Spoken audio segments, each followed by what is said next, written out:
सकाळी 5:30 वाजता महालक्ष्मी एक्सप्रेसने मिरजेला उतरल्यापासून सतत मी धावतोच आहे. अगदी सकाळी लवकर सांगलीचे आमदार सुधीरदादा गाडगे ॲडमिट आहेत. थोडं काहीतरी गंभीर आहे असं लक्षात आल्यामुळे त्याला भेटायला गेलो. परवा सांगलीमध्ये एक ॲक्सिडेंट झाला, ज्यात एका दारू प्यायलेल्या कार चालकाने जवळजवळ 18-20 जणांना उडवलं. त्यांना भेटायला गेलो. नांद्र्यामध्ये जैन समाजाचा मोठा कार्यक्रम, काही लाख जैन समाजाचे बांधव भगिनी तिथे आलेले, तिथे गेलो. पलूस कडेगाव मधल्या 8 सभा केल्या आणि खानापूर मधल्या 4 मधली ही 4थी सभा करून आता मला स्वामी विवेकानंद शिक्षण संस्थेचे अभयकुमार साळुंके, अभयकुमारांच्या नातवाचं कौस्तुभ गावडेचं रिसेप्शन आहे, त्याला मला पोचायचं आहे आणि फार उशीर झाला तर मग शेवटी घरी जावं लागेल. आणि म्हणून 2 कारणाने माफी मागतो. एकतर या सगळ्या सभा उशीर झाला. एका बाजूला आनंदाची गोष्ट आहे, प्रचंड प्रतिसाद.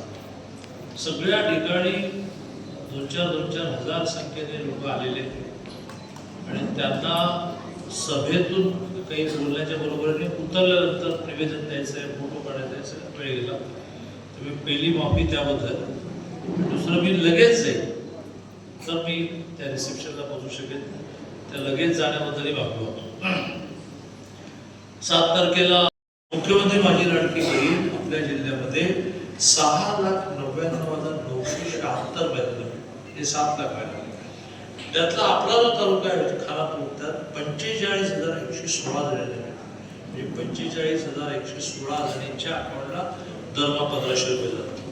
हा जो किसान निधी आहे तो आपल्या जिल्ह्यामध्ये 3,86,196 शेतकऱ्यांच्या अकाउंटला जातो, वर्षाला 12,000. आणि 21 हप्ते आतापर्यंत मिळाले. त्यात आतापर्यंत 2,100 कोटी रुपये आपल्या जिल्ह्यामध्ये शेतकऱ्यांच्या अकाउंटला गेले. आता एक पार्ट जो आहे तो रस्ते, धरणं याचा विकासाचा. आपल्या सांगली जिल्ह्यातल्या सगळ्या पाण्याच्या योजना आपण पूर्ण केली. म्हणजे टेंभूचा एक्सटेंडेड म्हणजे विस्तारित पोर्शन आपण पूर्ण केला. त्याचं 2 दिवसांनी आचार्यसंहिता संपल्यानंतर मला उद्घाटन करायचं. इकडे म्हैसाळचा एक्सटेंडेड विस्तारित भाग 2-4 महिन्यात पूर्ण होणार. पाणी थेट जत मधल्या दुष्काळी भागातून तिकडे मंगळवेढ्यापासून सांगोल्यापर्यंत. इकडे जे गटाप पूर्ण झालं तर मान आणि खटावचा दुष्काळ पूर्ण झाला. देवेंद्रने 32,000 गावांमधला दुष्काळ संपवला. जलयुक्त शिवारच्या माध्यमातून जमिनीच्या पोटातला पाण्याचा साठा वाढवला.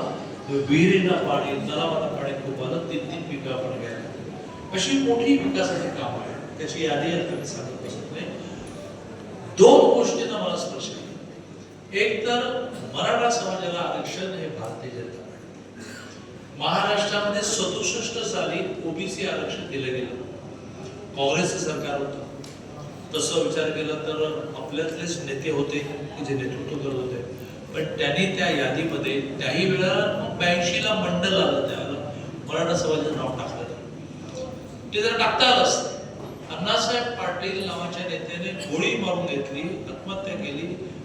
जर सरकार आरक्षण देणार नसेल तर मी स्वतः संपवतो, तरी काही कोणी आरक्षण दिलं नाही. ते आरक्षण 2016 साली देवेंद्रजींनी दिलं. हायकोर्टामध्ये टिकवलं, सरकार गेलं. उद्धवजींनी सुप्रीम कोर्टात टिकवलं. आणि सरकार आल्यानंतर पुन्हा 10% दिलं SEBC. ते आता अजूनही टिकलेले आहे, काही जात नाही. खूप व्यवस्थित आपण त्याची कायदेशीर लढाई करतो. मराठा समाजाला आरक्षण देणारी भारतीय जनता पार्टी, जे आरक्षण या आधीच्या सरकारने दिलं नाही. दुसरं धनगर समाजाचं सर्वांनी उभयदारांचं जोरदार टाळ्यांच्या गजरात स्वागत करायचं. स्वागतम, सुस्वागतम, शुभ स्वागतम. महाराष्ट्र राज्याचे मुख्यमंत्री शिक्षण मंत्री तथा सांगली जिल्हा पालकमंत्री सन्माननीय आदरणीय चंद्रकांत दादा